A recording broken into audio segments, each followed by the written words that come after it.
மரணத்தின் சாயல்ல இணைக்கப்பட்டன என்னன்னு அர்த்தம்? மரிச்சவன்ட்ட என்னெல்லாம் இருக்குமோ அதெல்லாம் இப்போ உங்கள்ட்ட இருக்கும்.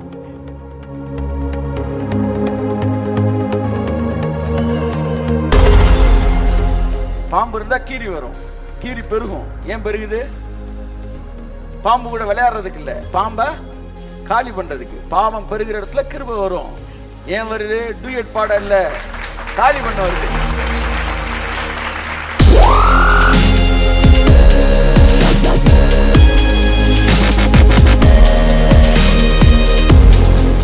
பாருங்க, என் சாயல்ல வந்தார்னா என்ன மாதிரியே வந்தார்னு அர்த்தம். அப்படிதான் பிதா நம்மளை படைக்கும் போது அவர் சாயல்ல படைச்சார்னா அவரை மாதிரியே படைச்சார்.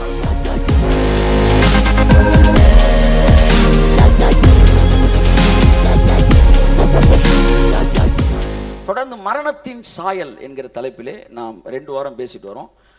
என் அன்புக்குரியவர்களே, உயிர்த்தெழுதலின் சாயல் என்கிற தலைப்பில் தான் பேசிட்டு இருக்கிறோம் ஒரு 4 வாரமா.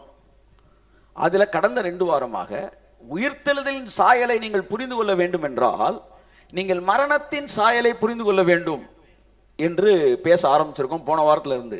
எல்லாம் சொல்லுங்க, மரணத்தின் சாயல். இதை நீங்க தெளிவா புரிஞ்சுட்டீங்கன்னா இனிமேல் பாவத்தோடு உங்களுக்கு போராட்டம் இருக்காது. மரணத்தின் சாயலை தெளிவா அண்டர்ஸ்டாண்ட் பண்ணிட்டீங்கன்னா பாவத்திலிருந்து விடுதலை பெற முடியாதவர்கள் இங்கே இருப்பீர்கள் என்றால், கர்த்தருடைய ஆவியான உங்கள் கண்களை இன்னைக்கு திறப்பார் என்றால், இனிமே பாவத்தோட ஒரு வார்ஃபேர் உங்களுக்கு இருக்கவே இருக்காது, ஒரு வார் உங்களுக்கு இருக்கவே இருக்காது. என் அன்புக்குரியவர்களே, ஏனென்றால் இந்த சத்தியம் உங்களை விடுதலையாக்கும். ஆமென்.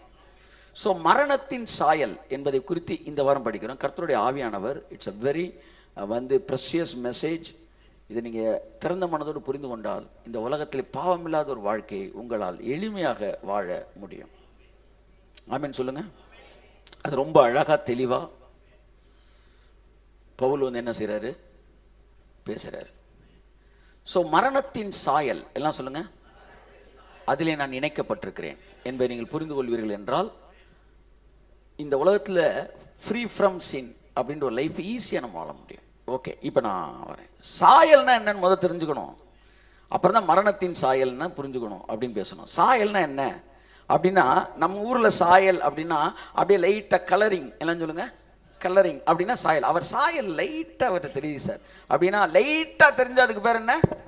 சாயல். ஆனா கிரீக் வேர்டுல, ஹீப்ரு வேர்டுல வர்ற வார்த்தை சாயல்னா லைட்டா தெரியறது இல்ல, அப்சல்யூட். அப்சல்யூட்டா எது இருக்கோ அதான் சாயல். அப்படி அச்சில வச்ச மாதிரி இருக்கு சார் அப்படின்னா சாயல்னு அர்த்தம். அதுக்கு நான் ஒரு அர்த்தம் சொன்னேன், இன்ஃப்ளூயன்ஸ்.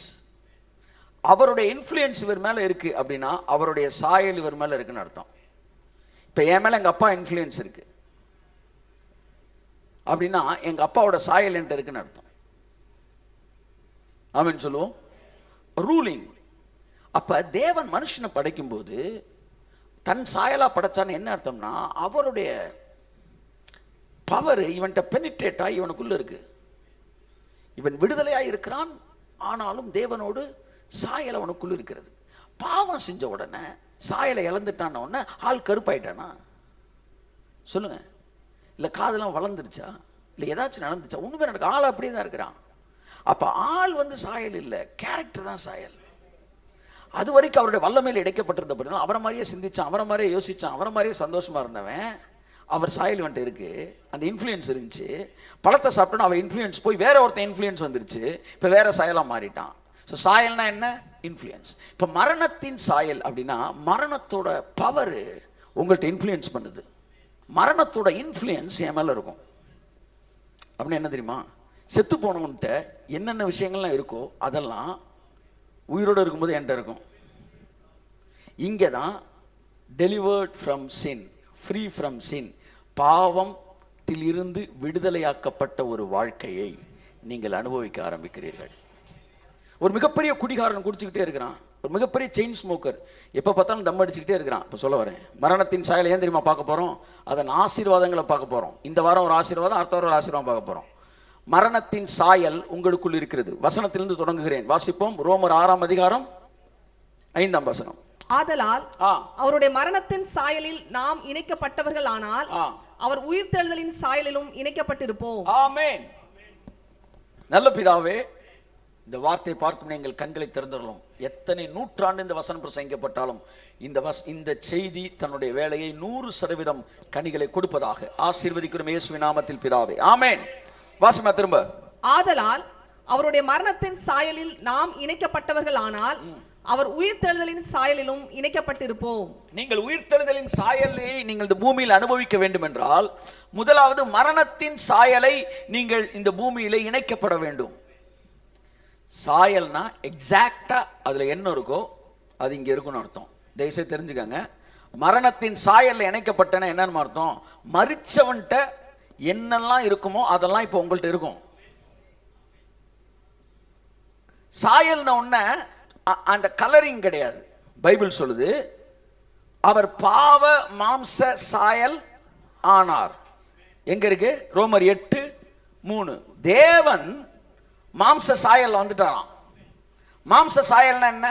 லைட்டா மனுஷன் மாதிரி அப்படி தோண்டிட்டு டஸ் டஸ்ன்னு மறைகிறதா? இல்ல, மனுஷன்ட்ட என்னெல்லாம் இருக்குதோ அது எல்லாம் அப்படியே இயேசுவினிடத்தில் இருந்தது. வாசிங்க. அது எப்படி எனில் மாம்சத்தினாலே பலவீனமாயிருந்த நியாயப்பிரமாணம் செய்யக்கூடாததை தேவனே செய்யும்படிக்கு தம்முடைய குமாரனை பாவ மாம்சத்தின் சாயலாகவும். இங்க பாருங்க, குமாரன் என்ன சாயல்ல வந்தாராம்? நம்ம சாயல்ல வந்தாராம். அப்படின்னா என்ன அர்த்தம்? நமக்கு கில்லுன்னா வலிக்கும், அவருக்கு கில்லுனாலும் வலிக்கும். நம்மள்ட்ட சரீரத்துல என்ன உணர்ச்சிலாம் இருந்துச்சோ அத்தனை உணர்ச்சி இயேசுநாட்ட இருந்துச்சு. அதனாலதான் அவர் நம்ம சாயல்ல வந்தாரு. நல்லா பாருங்க, என் சாயல்ல வந்தாருன்னா என்ன மாதிரியே வந்தாருன்னு அர்த்தம். அப்படிதான் பிதா நம்மளை படைக்கும் போது அவர் சாயல்ல படைச்சார்னா அவரை மாதிரியே படைச்சார்னு அர்த்தம். இப்ப மரணத்தின் சாயல்னா என்ன அர்த்தம்னா மரணத்திலே கிரியை செய்கிற அத்தனை செத்தவன்ட்ட அவன் எதுலாம் விடுதலை ஆயிருக்கானோ அதெல்லாம் நானும் விடுதலை ஆயிருப்பேன். அவ்வளவுதான் மேட்ரு. செத்தவன் எதுல விடுதலை ஆயிருக்கானோ அதுல நான் விடுதலை ஆகி இருக்கிறேன். மரணத்தின் சாயலை அனுபவிக்க வேண்டும் இந்த உலகத்தில். ஆமென். ஹல்லேலூயா. வாசிப்போம் அந்த வசனத்தை திரும்ப ஒருத்தர் வாசிப்பா. முதல் பாவம் மாம்சத்தின் சாயலானார். இன்னொரு வசனம் இருக்கு, பிலிப்பியர் 2:7. அவர் மனுஷ சாயலானார்.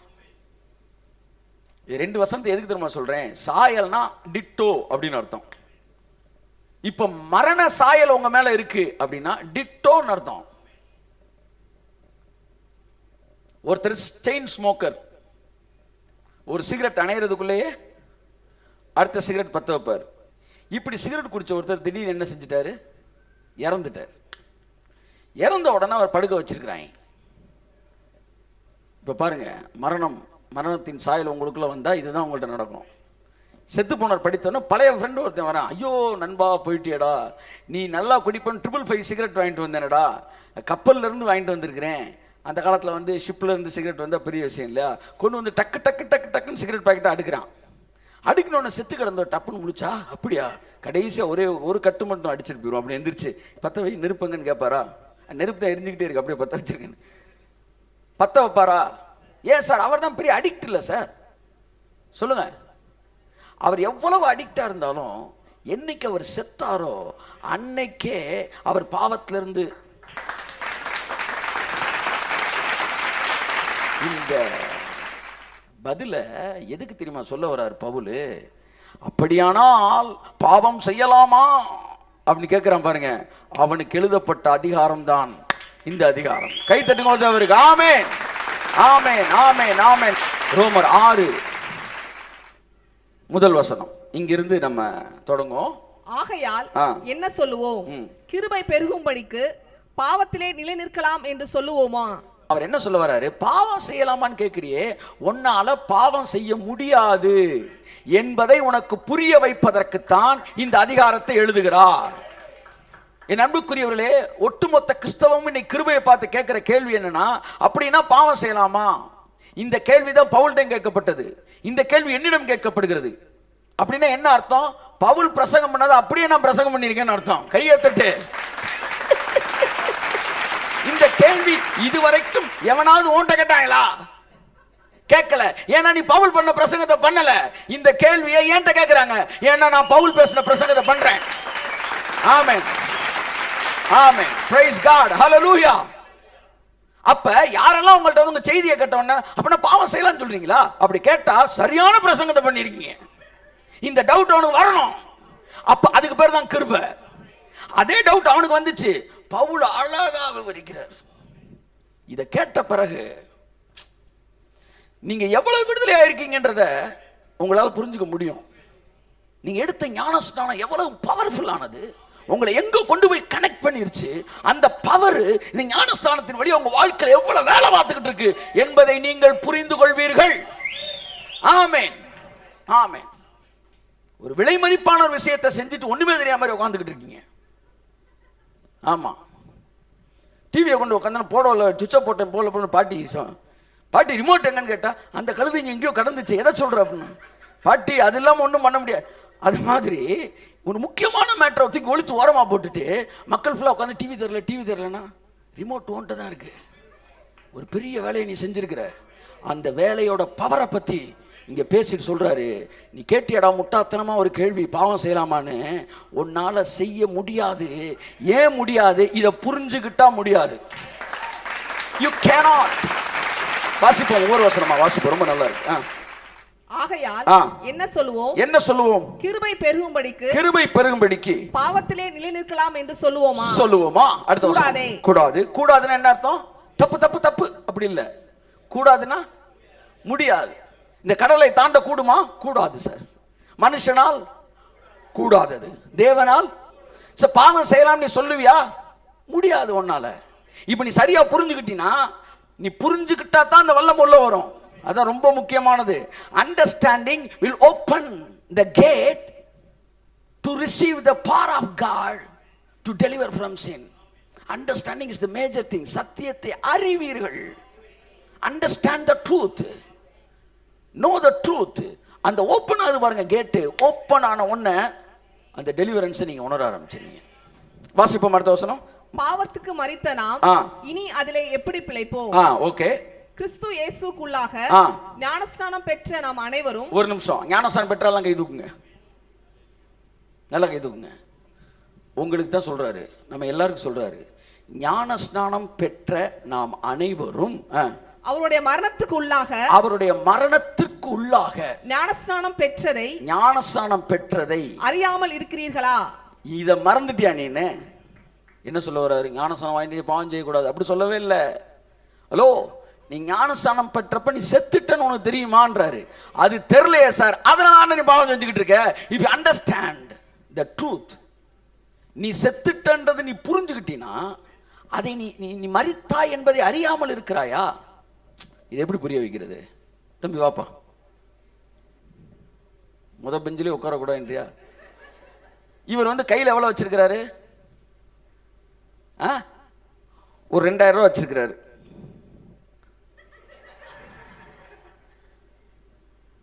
இவர் வந்து ஷாப்பிங்க்கு கூட வராரு. வந்துகிட்டு இருக்கும்போது தம்பி வா பண்ணிங்க 2 பேர் வா. கடைக்கு வராரு. நல்லா கவனிங்க. ஞானஸ்தானம் பாவம் செய்யலாமா அப்படின்னு கேட்குற கேள்விக்கு பவுல் பதில் சொல்றாரு. ஷாப்பிங். இவர் வந்து பொருள் விற்கிறாரு. Sir 500 sir, 500 sir. உன்னை பார்த்தோன்னே இந்த சட்டை நல்லா இருக்குன்னு சொல்லி காசு என்ன செய்யறாரு? சட்டை 500 டக்குன்னு என்ன செய்ய? ரெண்டு சட்டை வாங்கிக்கப்பா. நான் தான் அவருக்கு வந்து அக்கௌண்ட் உன்னை 2 சட்டை கொடுன்னு சொல்லுப்பேன்ட்ட. கொடுத்து ஓகே 2 சட்டையை வாங்கிட்டாரு. அடுத்து அவரை பார்க்குறாரு. சார் வந்து பேண்ட்டு 500 சொல்லுங்க. சொல்லுப்பா 500 எத்தனை பேண்ட்டு? 2 பேண்ட்டு கொடுத்துட்டேன். 2000 ரூபா வச்சுருந்தேன், செலவாகி போச்சு. அடுத்து ஒரு கடை, நீங்கள் வாங்க. கோட் 2000 இவர் ஒன்றே சொல்ல, அந்த 2000 எடுத்து கொடுன்னு. எந்த 2000? ஏற்கனவே இந்த 2000 அங்கேயே செலவாயிருச்சு என்பதை நீங்கள் அறியாது இருக்கிறீர்களா? முடிஞ்சு போனதை திரும்ப எப்படி செலவழிக்க முடியும்? 2000 செலவாயிடுச்சு. ஞானஸ்தானத்தை நீங்க செத்துட்டீங்களே, இனிமே எப்படி சார் வாங்க முடியும்? கையா தட்டு sir. How can you do? ரூபாய் விடு அப்படியே போயிருங்க. இயேசு நாமத்தில். காசு காசு செலவழிச்சது தெரியாம புதுசா பொருள் வாங்க போறான். அப்ப அவரை கூப்பிட்டு அக்கௌண்ட் சொல்றாரு, சார் காசு செலவாகி போச்சு சார், இனிமே நீங்க நினைச்சா அதை வாங்க. அப்படித்தான் ஞானஸ்தானத்தில் நீங்கள் மரித்தீர்கள் என்பதை நீங்கள் அறியாதிருக்கிறீர்களா? You are dead in baptism. நீ செத்துட்ட, அது தெரியல உனக்கு. காசை செலவழிச்ச பிறகு நீ நினைச்சாலும் வாங்க முடியாதுடா. நீ ஞானஸ்தானத்துல செத்தோன்றது நீ புரிஞ்சுக்கிட்டீனா, நீ செத்ததை தெரிஞ்சிட்டீனா, இனிமே நீ செய்யணும்னு நினைச்சாலும் கையை தட்டுங்க. அறியாமல் இருக்கிறீர்கள். வேற லெவல்ல பேசிட்டு இருக்கான் பவுல். நீங்களும் செத்துட்டீங்கன்னு உங்களுக்கு தெரியலையா அப்படின்றான். ஏன்னா பவுலுக்கு தெளிவா தெரிஞ்சிருச்சு, மரணத்தின் சாயல் பவுல் மீது இருந்தபடியினாலே இந்த ஃப்ரீடம் என்ன பாவம் செய்ய வைக்காது. ஏன்னா செலவாய் போச்சு எல்லாம்.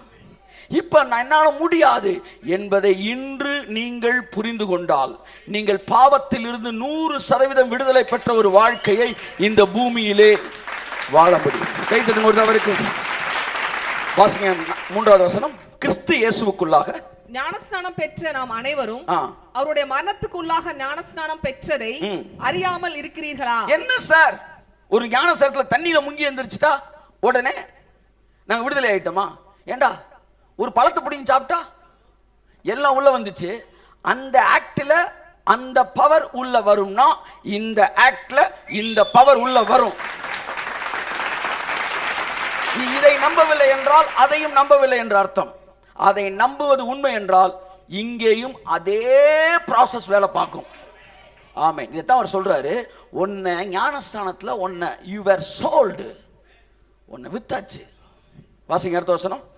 மேலும் பிதாவின் மகிமையினாலே கிறிஸ்து மரித்தோரிலிருந்து எழுப்பப்பட்டது போல நாமும் புதிதான ஜீவன் உள்ளவர்களாய் நடந்து கொள்ளும்படிக்கு இனிமே நம்ம புதுசா ஜீவன் உயிர் தெழுந்த வல்லமைக்குள்ள நடக்கணும்னா நடந்து கொள்ளும்படிக்கு அவருடைய மரணத்திற்கு உள்ளாக்கும் ஞானஸ்தானத்தினாலே. இந்த ஞானஸ்நானம் உங்களை மரணத்துக்குள்ள ஆக்கிருச்சு. நீ விரும்புறியோ விரும்பலையோ உன்னை சாக அடிச்சிருச்சு. கைத்தட்டும் அவருக்கு. பழம் அவனை ஆவிக்குரிய வாழ்க்கையில சாகடிச்சிச்சு. ஞானஸ்நானம் என்ன உலக வாழ்க்கையில இருந்து சாகடிச்சு என்ன ஆவிக்குரிய வாழ்க்கையில உயிருள்ளவனை மாத்திருச்சு. பழத்தை சாப்பிட்ட உடனே இம்மீடியட்டா என்ன நடந்துச்சு? அழகான ஒரு வசனம் இருக்கு. அந்த அந்த பழத்தை புசித்த போது வாசிங்க என்ன நடந்துச்சா? 3ஆம் அதிகாரம் 7. அப்பொழுது அவர்கள் இருவருடைய கண்களும் திறக்கப்பட்டது. இங்க பாருங்க, பழத்தை சாப்பிட்டாங்க. சாப்பிட்ட உடனே வசனம் தப்பா வாசிக்கிறேன், நீங்க ரைட்டா வாசி. அப்பொழுது அவர்கள் இருவரும் தங்கள் கண்களை திறந்தார்கள். அவர்கள் இருவரும் தங்கள் கண்களை திறந்தார்கள். பழத்தை கடிச்ச உடனே ஒரு ப்ராசஸ் தானா நடக்குது. நல்லா கவனிங்க. இவன் ஒண்ணுமே செய்யல, ஒரு ப்ராசஸ் தானா நடக்குது. சட் அப்படின்னு திறக்குது. இப்படி ஒரு தப்பு செஞ்சப்ப மிகப்பெரிய ஒரு பிசாசுக்கு தன்னை ஒப்பு கொடுத்து வித்த போது நடக்க வேண்டியது தானா நடந்துச்சா இல்லையா? திறந்தது தானா திறந்துச்சா இல்லையா? அப்படித்தான் ஞானஸ்நானம் பெற்ற உடனே உனக்குள்ளே சட்டுன்னு திறக்கும். அங்க சட்டுன்னு திறந்துச்சுல, இங்க சட்டுன்னு திறக்கும். இனி ஒவ்வொன்னா திறக்கும் இயேசுவின் நாமத்தினால. அந்த ஆக்டுக்கு அப்புறம் அந்த பவர் உள்ள எதையெல்லாம் ஓபன் பண்ணிச்சோ அப்படியே இந்த ஞானஸ்நானம் என்ற வல்லமைக்குள் நீ எழுந்திருக்கும் போது இந்த பவர் உள்ள உன்னை ஓபன் பண்ணி விடுது. இது ஒரு பயங்கரமான ப்ராசஸ். ஞானஸ்நானம் என்பது ஒரு மிகப்பெரிய சப்ஜெக்ட், மிகப்பெரிய விஷயம். நீங்க இன்னைக்கு புரிஞ்சுக்கிட்டீங்கன்னா நீங்க ஏற்கனவே வாங்கின ரிமோட் எங்கடா போட்டோன்னு போய் தேடுற மாதிரி வாங்கின ஞானஸ்நானத்தை நீங்க ரினியூ பண்ணிக்காங்க இயேசு நாமத்தில். நான் சொல்லுகிறேன், நீங்கள் மரணத்துக்குள்ளாக்கும் ஞானஸ்நானத்தை பெற்றிருக்கிறீர்கள். இதைத்தான் பவுல் சொல்றாரு, நீங்க அவருடைய மரணத்தில் இணைக்கப்பட்டு விட்டீர்கள். You were connected with his death. நான் எங்க சிலுவைக்கு போனேன்? நான் எப்படி இணைக்கப்பட்டேன்? யாரு பாவத்தை சுமந்தாரு சொல்லுங்க? என்னுடைய பாவத்தை எல்லாம் வாங்கிட்டு சிலுவையில போய் செத்துட்டாரு. இப்ப நீங்க சிலுவைக்கே போல, ஆனா சிலுவையோட இணைக்கப்பட்டிருக்கீங்க. புரியுதா புரியலையா? சிலுவைக்கே போல, சிலுவையில் இணைக்கப்பட்டீங்க. செத்தது உங்க பாவத்துக்கு, செத்தது இயேசு இல்ல. என் பாவத்துக்காக செத்தனால நான் தான் செத்துருக்கேன். நான் செத்துட்டேன். இல்ல நான் சிலுவைக்கே போல, நான் ஏத்துக்க முடியாது. ஒருத்தர் சொல்றாரு, ஐயா உங்க பைக்கை தாங்க, நான் கடையில் போய் ஒரு டீ சாப்பிட்டு வரேன்னு வாங்கிட்டு போறாரு. வாங்கிட்டு போனவர் நேரா போய் ஒரு பூட்டி இருக்க வீட்டை உடைச்சு ஒரு 5-10 பவுன் நகையை என்ன செஞ்சிட்டாரு, கொள்ளை அடிச்சுட்டு அங்கே வீட்டில் இருக்கிற கத்தி எடுத்து குத்திட்டு சாகடிச்சுட்டு எஸ்கேப் ஆயிட்டாரு. போலீஸ் நேராக வருது. வந்தவன் எதை பார்க்குது, வண்டி நிப்பாட்டு போயிட்டாரு. அது முக்கியமானது. வண்டியை பார்க்குது, TN 58 59 யார் யார் அடிச்சு பார்த்தா என்ன பேர் வருது, உங்கள் பேர் வருது. உடனே நேராக இப்போ நீங்கள் எதோட இணைக்கப்பட்டீங்க, மர்டரோட இணைக்கப்பட்டீங்க. நீங்கள் மர்டர் பண்ணுற இடத்துக்கே போல, ஆனால் உங்கள் பைக்கு போச்சுல உங்களை தூக்கிடுவாங்க. அப்படிதான் சிலுவைக்கு நான் போல, என் பாவம் போச்சுல கையத்தட்டு. ஆமே. இதை விட ஈஸியா யாரும் சொல்லி தர முடியாது. மேட்டர், என் பைக் போன உடனே நான் அந்த மர்டர் கேஸ்ல இணைக்கப்பட்டு விட்டேன். அக்யூஸ் நம்பர் 1 நான் நிக்கிறேன். சார் நான் ஒண்ணுமே செய்யல சார். உன் பைக் அங்க நின்னுச்சுடா சார், நீ தான் அக்யூஸ் நம்பர் 1 சார். சிலுவையில் நான் சாகவே இல்லை சார். உன் பாவம் தான் நாங்க, அதனால நீ தான் செத்த, நீ தான் செத்த, நீ தான் சார். நான் சாகவே இல்லை சார், நீ தான் செத்த. ஏன்னா அம்புட்டுமே ஓம் பாவமா தானே இருக்கு. அப்ப நான் செத்துட்டேனா, செத்துட்டேன். அப்ப என்ன நடக்கும், இனிமே உயிரோட இருக்கிறவனுக்கு நடக்கிற எந்த பிரச்சனையும் உனக்கு வராது. கையை தட்டு விசில போடு. மரணத்திற்குள்ளாக்கும் ஞானஸ்தானத்தினாலே நீங்கள் அடக்கம் பண்ணப்பட்டீர்கள். அதத்தான் அடுத்த வசனத்தை சொல்றாரு, வாசிங்க. ஆதலால் அவருடைய மரணத்தின் சாயலில் நாம் இணைக்கப்பட்டவர்கள் ஆனால் அவர் உயிர்த்தெழுதலின் சாயலிலும் இணைக்கப்பட்டிருப்போம். அப்ப இது இனிமே நடக்கிறதுன்னு சொல்லல, ஏற்கனவே அதுல நீ இணைஞ்சிட்டீல, அதான் சொல்ல வர்றாரு. நீ ஞானஸ்தானம் பெற்றுட்ட, அதனால நீ மரணத்தின் சாயல் என்ன செஞ்சுட்ட. எதுக்கு சார் மரணத்தை பத்தி பேசிட்டீங்க, மரணத்துக்கு அப்புறம் நிறைய ஆசீர்வாதம் இருக்கு. ஆதாமுக்கு ஒரு சாபம் கொடுத்தாருல, நீ மண்ணுக்கு திரும்புவாய், திரும்புற வரைக்கும் இது நடக்கும்டானார்ல. எது வரைக்கும் நடக்கும், திரும்புற வரைக்கும் தானே. நீங்க தான் திரும்பிட்டீங்களே. இனிமே பிதாவோட சாபம் உங்கள்கிட்ட வேலை செய்ய முடியாது. அடுத்த கேள்வி, அடுத்து அவளை பார்த்து சொல்றாரு. யாரை பார்த்து, ஏவாளை பார்த்து சொல்றாரு, நீ மிகுந்த வேதனையோடு பிள்ளை பெறுவாய் சொல்லிட்டாரு. இதுவும் எது வரைக்கும், சாகிற வரைக்கும். நீங்க சிலுவையில் செத்ததை புரிஞ்சுக்கிட்டீங்கன்னா இனி பிறக்க போற பிள்ளைகள் பிரசவ வேதனை இல்லாமல் பிறக்கும். இப்ப என்னன்னா, மரணத்துக்குள்ளானீர்கள், ஆகையால் எல்லா சாபங்களிலிருந்து விடுதலையாகிறீர்கள். எத்தனை 2 வாரம் நான் பேசலான் இருக்கேன். மரண சாயல் வரும்போது பாவத்திலிருந்து முதலாவது விடுதலை வரும். 6ஆம் அதிகாரம் 7ஆம் அதிகாரம் நியாயப்பிரமாணத்திலிருந்து விடுதலையாகிறது, சாபத்திலிருந்து விடுதலையாகிறது. எல்லாத்தையுமே எழுதுறான். இவ்வளவு ஆசீர்வாதம் இருக்குடா. மரணத்தின் சாயல் உனக்குள் வரும்போது, சார் அந்த சாயல் எப்ப சார் வரும், எப்பொழுது நீ ஞானஸ்தானம் எடுக்கிறாயோ அப்பொழுது மரணத்தின் சாயல் சிலுவையிலே முடிந்தது என்று சொல்லி உன் பாவம் எல்லாத்தையும் வாங்கி அதுக்கான அடி அவர் வாங்கினால இனிமே நீ அடி வாங்க வேண்டிய அவசியம் இல்லை. ஏன்னா அவருடைய மரணத்தின் சாயலில் நீ இணைக்கப்பட்டபடியினால் அடுத்து இன்னும் கொஞ்ச நேரத்தில் உயிர்த்தெழுதலின் சாயலில் நீ இணைக்கப்பட்டிருப்பாய். ஆமென் சொல்லுவோம். அடுத்த வசனம் வாசிமா. 6. ஆதலால் அவருடைய மரணத்தின் சாயலில் நாம் இணைக்கப்பட்டவர்களானால் அவர் உயிர்த்தெழுதலின் சாயலிலும் இணைக்கப்பட்டிருப்போம். ஓகே. நாம் இனி பாவத்துக்கு ஊழியம் செய்யாதபடிக்கு பாவ சரீரம் ஒளிந்து போகும் பொருட்டாக நம்முடைய பழைய மனுஷன் அவரோடு கூட சிலுவையில் அறையப்பட்டதென்று அறிந்திருக்கிறோம். அல்லேலூயா சொல்லுங்க. உங்க சரீரம் சிலுவையிலே அறையப்பட்டுருச்சு. சார் நான் கொலை செய்யல சார். சார் உங்க வண்டி தான் சார் அங்க நின்னுச்சு. சம்பவத்தன்னைக்கு எங்க இருந்த சார்? சம்பவம்ன்றீங்க, என்ன சம்பவம் சொல்ல மாட்டேன்றீங்க. அந்த சம்பவம் என்னன்னா சிலுவையில் அறையப்பட்ட சம்பவம். யாரோட பைக் எடுத்துட்டு போனார் இயேசுநாதர்? கையத்தட்டு. அங்கே பாருங்க, உங்களுக்கு இன்னொருத்தர் விசா வாங்கி தராரு, உங்களுக்கு இன்னொருத்தர் வந்து என்ன சொல்றது வந்து லைசன்ஸ் வாங்கி தராரு. அங்க ஸ்டாம்ப் விழுந்தாலும் அது கொண்டு போனார்ல அவர் பேருக்கு விழல, உங்க பேருக்கு தான் விழுந்துச்சு. நீங்கள் மரித்தீர்கள். நீங்கள் பாவத்திற்கு அடி வாங்கினீங்களா? வாங்கிட்டீங்க. நீங்க உங்க வியாதியெல்லாம் சுமந்துட்டீங்களா? 80 வருஷம் 100 வருஷம் பூமியில வாழ்வீங்கன்னு நினைச்சுக்கிட்டீங்கன்னு வச்சுக்கோ. 80 வருஷம் நீங்க என்ன வியாதியெல்லாம் சுமக்கணுமோ அதெல்லாம் சிலுவையில் போய் வாங்கிட்டீங்க, நீங்க சுமந்துட்டீங்க. நீங்க புரிந்து கொள்ளுங்கள், ஞானஸ்தானத்திலே நீங்கள் இணைக்கப்பட்டு விட்டீர்கள். இதுக்கு மேலே என்னால் புரிய வைக்க முடியாது, கர்த்தர் தான் புரிய வைக்கணும். புரிய வச்சுக்கிட்டு இருக்காரு, நான் நம்புறேன். ஆமென் சொல்லுவோம். நீங்கள் இனி பாவத்துக்கு ஊழியம் செய்யணும்னா பாவ சரீரம் வேணும். அந்த பாவ சரீரம் சிலுவையிலே இயேசுவோடு அறையப்பட்டு விட்டது. ஞானஸ்தானத்திலே அதை நீங்கள் அங்கீகரித்து விட்டீர்கள், சிக்னேச்சரை போட்டீங்க. ஸோ அந்த பவர் உங்கள்கிட்ட வேலை செய்ய ஆரம்பிச்சிருச்சு. இன்னையிலேருந்து பாருங்களேன், உங்களுக்கு விட முடியாத பாவத்தின் மீது இருக்கிற ஈர்ப்பெல்லாம் இன்னையிலேருந்து உங்களுக்கு அந்த ஈர்ப்பெல்லாம் போக ஆரம்பிச்சிடும்.